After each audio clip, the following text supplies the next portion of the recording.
مراقبہ اس میں ذات کریں.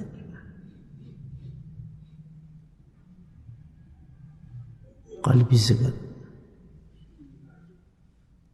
یعنی دل میں اللہ کو خاموشی سے یاد کرنا، اس کو مراقبہ ذات بھی کہتے ہیں. یہ اللہ سبحانہ تعالیٰ کا ذاتی نام جو ہے وہ اللہ ہے، اس میں ذات اللہ، اس کو یاد کرنا.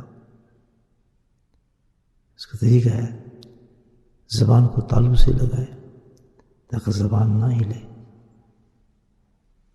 اور دل کو خیالات سے خالی کرے.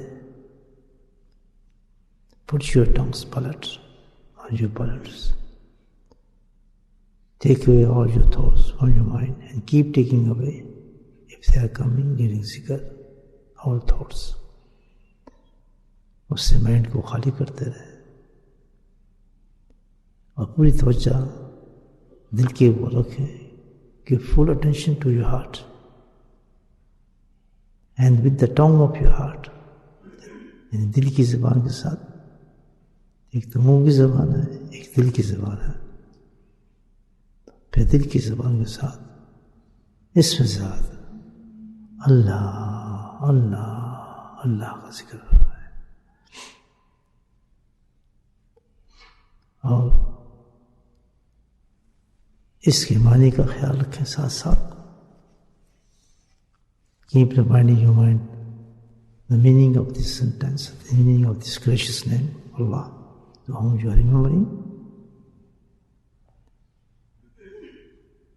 کہ یہ وہ ذات ہے جو تمام صفات کاملہ سے موصوف ہے،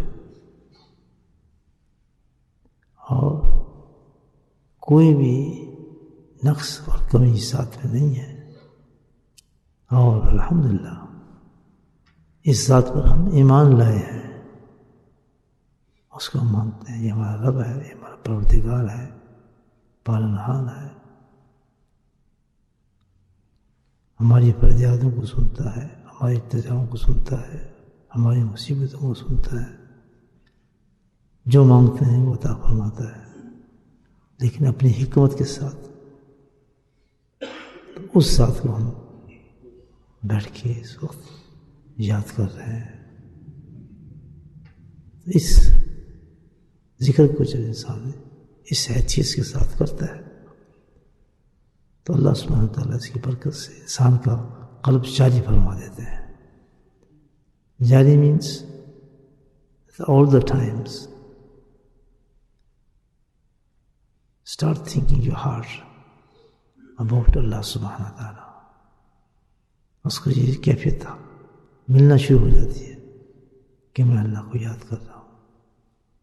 اور بڑھتے بڑھتے انسان جتنا اس پہ ڈوبتا جائے گا، وہ کرتا جائے گا ذکر کو، اس حالت میں پہنچ جاتا ہے کہ پھر وہ سمجھ جاتا ہے، بلکہ محسوس کرنے لگتا ہے، بلکہ دل میں آواز آنا شروع ہو جاتی ہے کہ اللہ بھی اس کو یاد کر رہا ہے. یہ اس کو کہتے ہیں قلب جاری ہو جانا. تو اس ذکر سے یہ حاصل انسان کو ہوتا ہے، لیکن محنت کرنا پڑتی ہے. یہ جو پہلا سبق ہے نقشبندی سلسلے کا الحمدللہ لطیفہ قلب پر، حقیقت تو یہ ہے کہ نقشبندی میں پہلے سبق پہ کام ہو جاتا ہے اور اس کو حضوری نصیب ہو جاتی ہے. جن لوگوں نے ابھی اس سبق کو نہیں سیکھا، شیخ سے ملیں اور یہ سبق سیکھ لیں، زندگی بدل جائے گی، اندر بدل جائے گا، آخرت بدل جائے گی انشاءاللہ. So inshallah, carry on with this message. Bismillah.